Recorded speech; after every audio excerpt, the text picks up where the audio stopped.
Peace to you, everyone. So this has been kind of a topic for a while in my mind, and also in the minds of some of my viewers. And it's definitely a difficult topic. There's been several of the Muscogee Ceremonial Grounds that, over the years, the decades, the last 100+ years, have simply ceased to exist.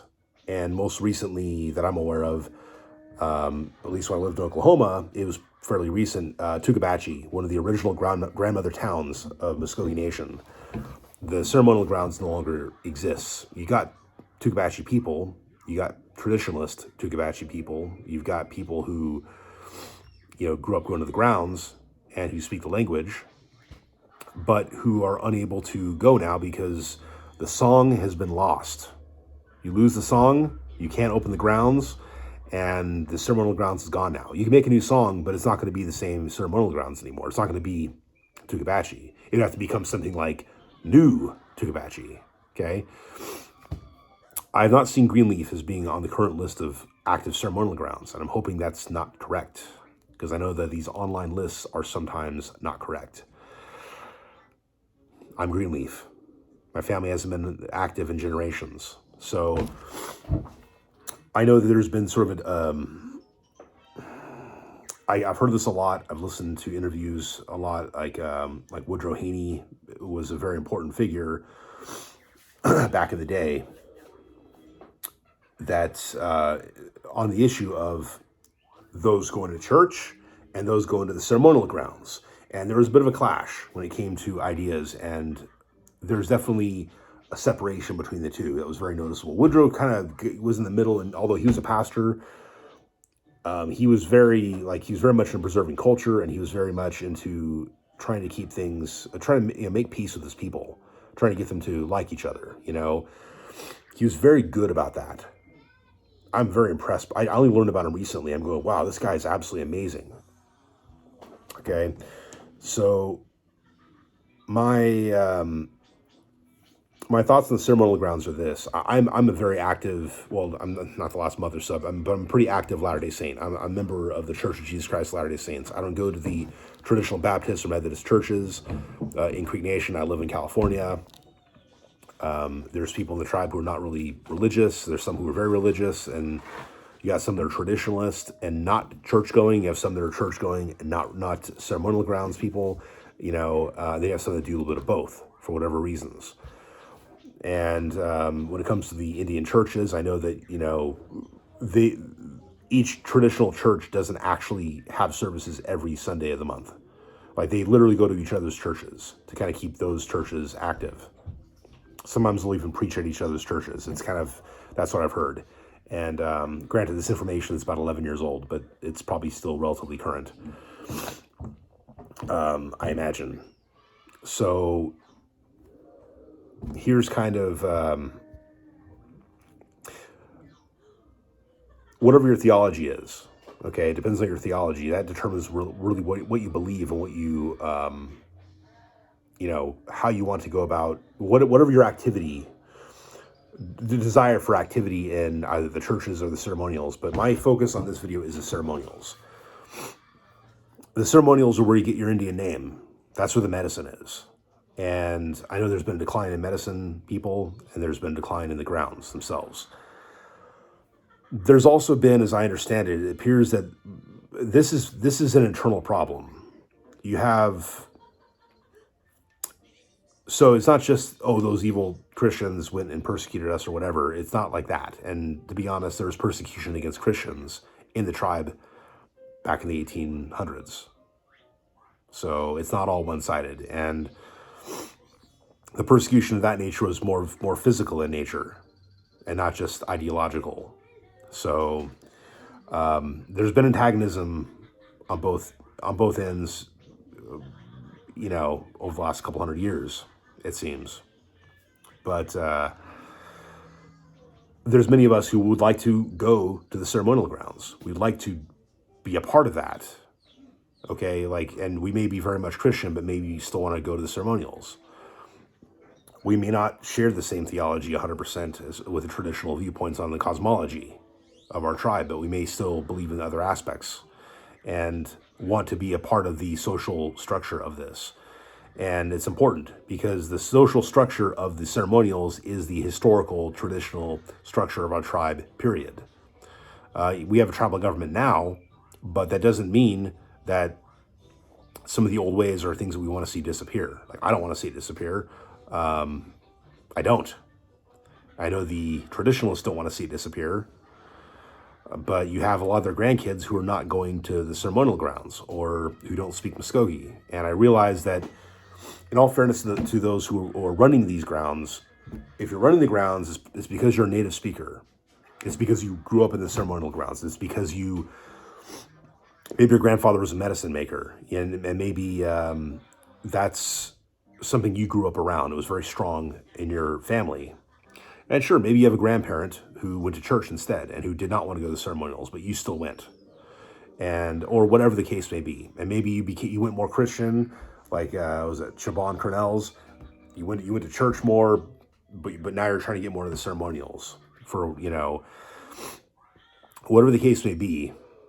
There's a lot of people who would like to see the culture preserved, and I'm one of them.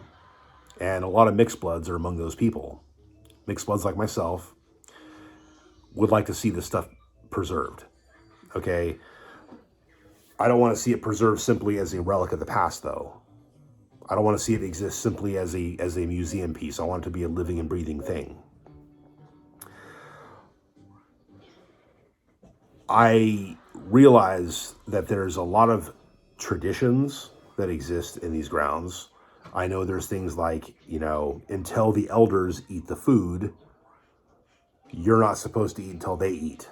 And there's reasons for that.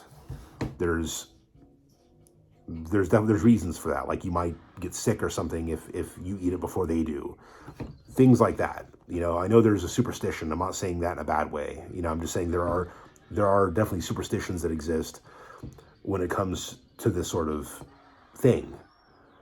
And those who are interested in the ceremonials need to understand that. Those who are mixed bloods, or those who maybe are not mixed blood but haven't grown up around this stuff, need to understand that there are certain protocols that exist. And I'm learning this from not going to the ceremonial grounds. I've been reading on this stuff. I've been talking to people, and I know that this is stuff that exists. So we need to be sensitive to that as people who have not gone to the grounds. But I want those who go to the grounds to be sensitive to the fact that there's a lot of mixed bloods who would like to be involved in the culture. And that if these mixed bloods do not get brought in, there's a pretty good chance that it's going to eventually die out, or at least you're going to have less and less ceremonial grounds. Now, you can always create more ceremonial grounds. I think that is something that we can do, but it's something that has to be done the correct way. And I understand that. But if it's not preserved, and if there's less inclusivity, let's just say, oh, well, that person's only a half blood, they're not a full blood, and they're looked down upon for that. Or, oh, you're 3/4, you're not full, I'm a full blood. Okay, like things like that need to stop. It needs to that needs to go away, because there was never such thing as a full blood prior to the Dawes Act. It did not matter. It did not. You're either traditional or you weren't. You're either Muscogee people or you were not. And that's the facts right there. Okay. So doing the whole, oh, no, I'm a full blood. Oh, they're a mixed blood. If that's a big thing, and that may not be as big a thing among certain grounds. I don't know. But like I said, I haven't gone, but I'd like to, and I've wanted to for a long time. That's the thing. But, and there's some people that I know there's some people who would be welcoming to someone as mixed as myself. But there might be some that might be a little bit off-put by someone with these Stahecki features showing up in their grounds. Okay? Who's this Holani? I'm pronouncing it wrong. Who's this diluted person? Okay? All that needs to stop. I don't care what your grandparents say. They may say they're full bloods. They're not. They got some other blood in there too. They're not full-blooded Muskogees. They're probably not full-blooded Indians. I'm not saying it to insult anybody. I'm saying it because that's the reality. And we need to love each other as Muscogee people and welcome each other. So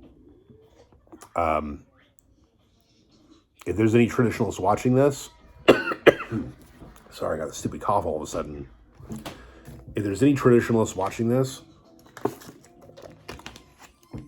feel free to clue me in on a few things. Like if I'm wrong and they're much more inclusive, let me know and I'll get the word out, okay? Because there's people who would like to be more involved.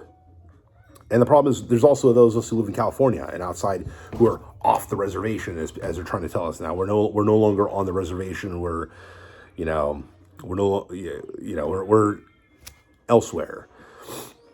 But there's a lot of creeks in southern and central California, mostly southern, and I think it's important that there's an outreach. I think more social stomp dances should happen, and if there's more people going to these things out here than there obviously currently are, which is nobody going to stomp dances out here that I'm aware of. But if we can create some social stomp dances, that'd be awesome. And I know a lot of young people like the social stomp dances, but don't go to the green corn. And that needs to change too. The youth need to change. Out in Oklahoma, that does need to happen. But hey, if your grandkids don't want to do it, let our grandkids, well, my kids, I'm not a grandpa, but you know what I'm saying. Let more of us become involved in whatever way we can. Open the doors, and more of us will try to make it. And I mean, heck, I might take a bus with a bunch of other Southern California creeks and go out to Oklahoma one of these summers and go to green corn. I want to do that anyway. My understanding, and this is also, I'm addressing the non-traditionalists now. If you want a name, I believe you need to go to 4 different green corns. You cannot go to just one and say, okay, I want my Indian name. You actually have to go to 4 of them. And Ostin, 4, is a sacred number. And so that's why you got to go to 4 different green corns. It may not be necessarily 4 years in a row, but it has to be in 4. It's going to take 4 years minimum to get your name, as I understand it. So now that's not counting names that you're born with. Like if you're given an Indian name at birth or a childhood nickname type of thing, that's different. But getting your adult name, that's something that you have to get. I know for sure you got to get through the grounds, and that requires going to green corn. And if you go to green corn 4 times, you can do that. But I would also say talk to the ceremonial grounds leader, talk to the Miko of the town. But I don't know how to contact the Miko of the town. I don't know who to talk to. Is there a database of people to talk to? That's the problem. So I know that I'm sure that at Creek Nation, that within the government, people are aware of it. I don't know who to talk to. I went on to Shell Shakers, Stomp Dancers, Shell Shakers, and Stickballers on Facebook years ago. Like in 2015, I joined the group, and I was like trying to get in touch with things back then. I'd already not lived in Oklahoma for a couple of years, and where I lived for a couple of years, but basically, like I was trying to get in touch with things, trying to figure out a few things. How do I get a hold of Greenleaf? How do I get involved in the ceremonial grounds? And some people reach out to me. One dude reached out to me and basically found out that I'm not the same clan as him, if you catch my drift. Okay, and it proceeded to hit on me. Yeah, this guy's married. He has kids. He has grandkids now. He's not. He wasn't super old at the time, but like. Yeah, I think his oldest daughter had a kid or something like that. It's like this guy is probably a few years older than I am, and this guy was, at the time. So, yeah, I wasn't really too down on being propositioned by a dude, period.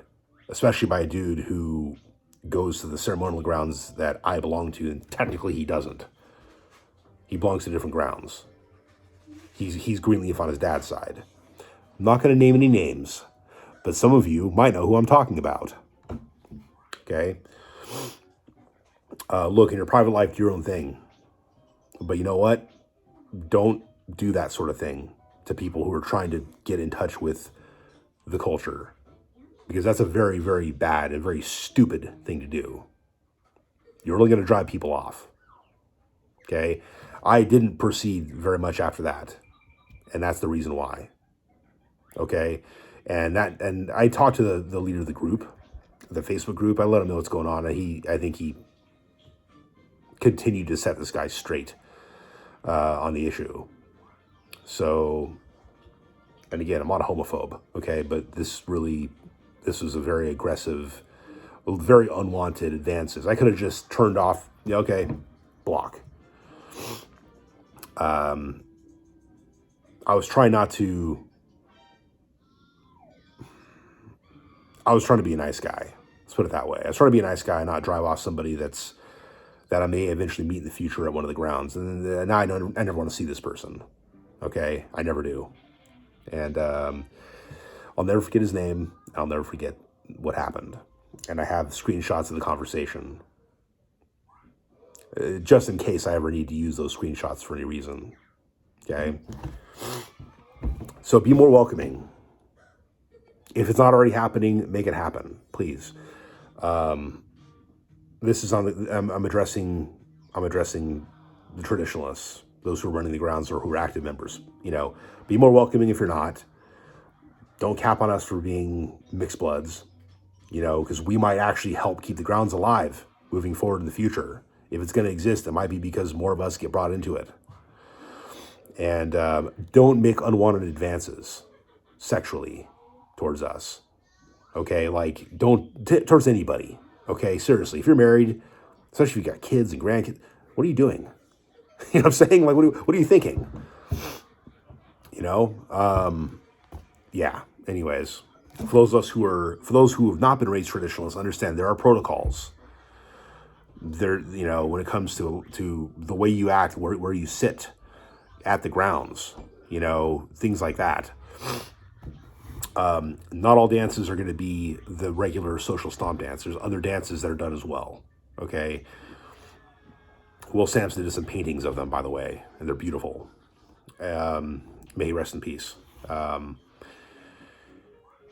also, I think Dana Tiger and either she or her late father also did some drawings and paintings. Okay. Beautiful stuff. Awesome. Love it. Okay. So there's protocols to things. Not all dances are the exact same dance that you may have seen. Nor is it's not all going to be exactly the same as you might see. What you see at the annual festival is a part of what you will see.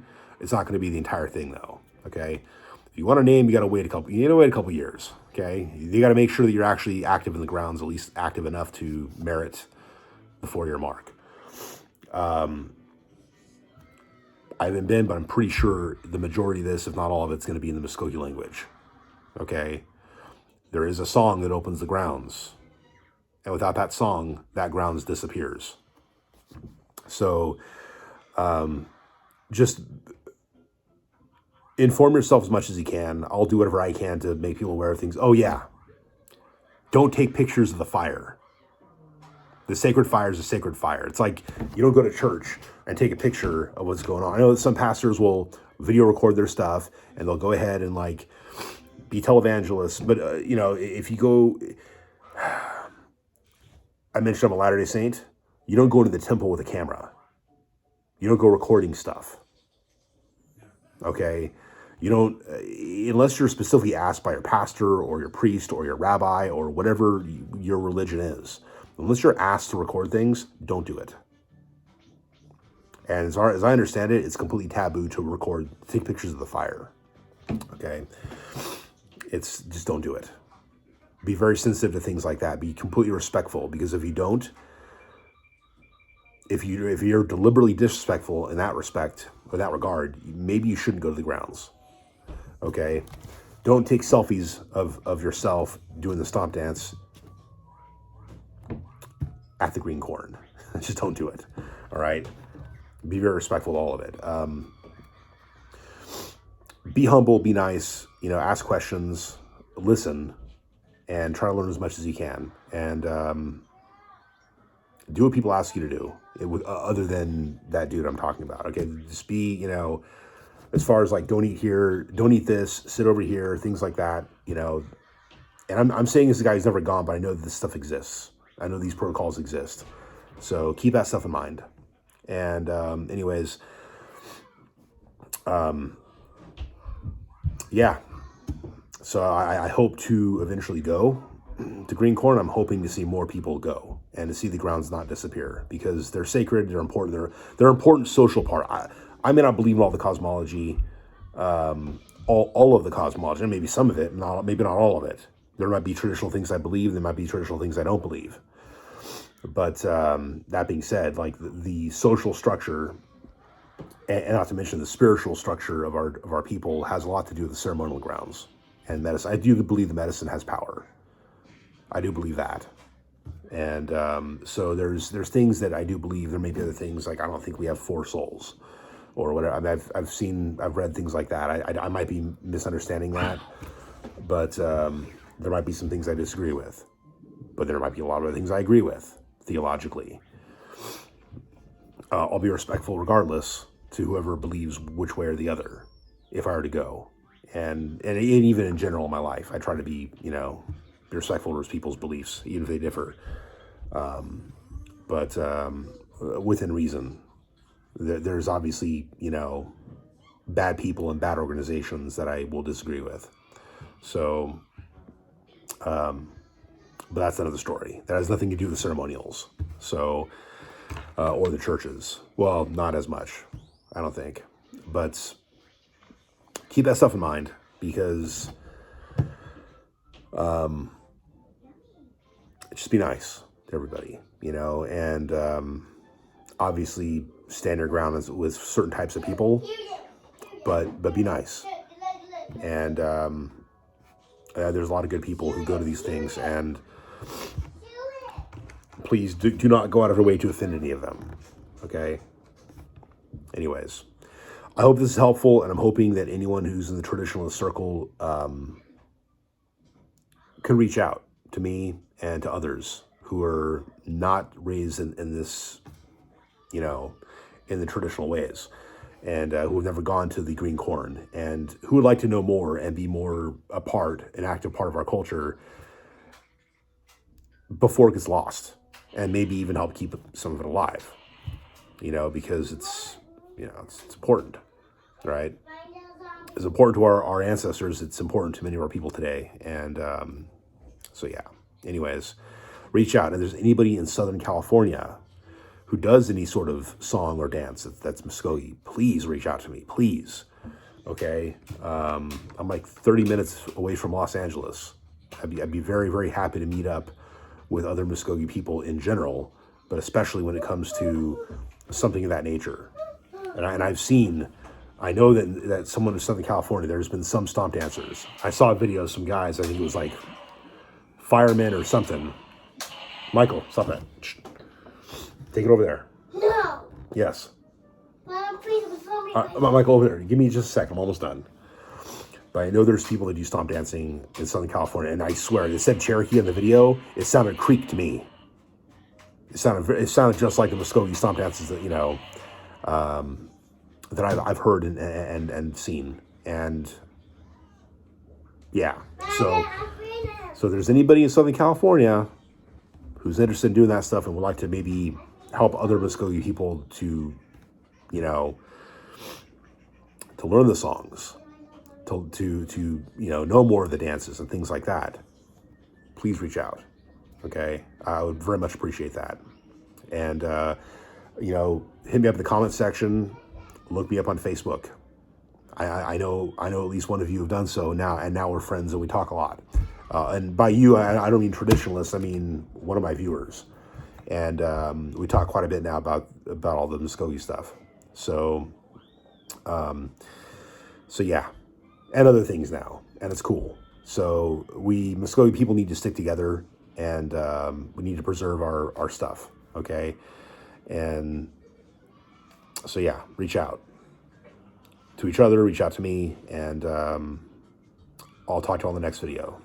All right, but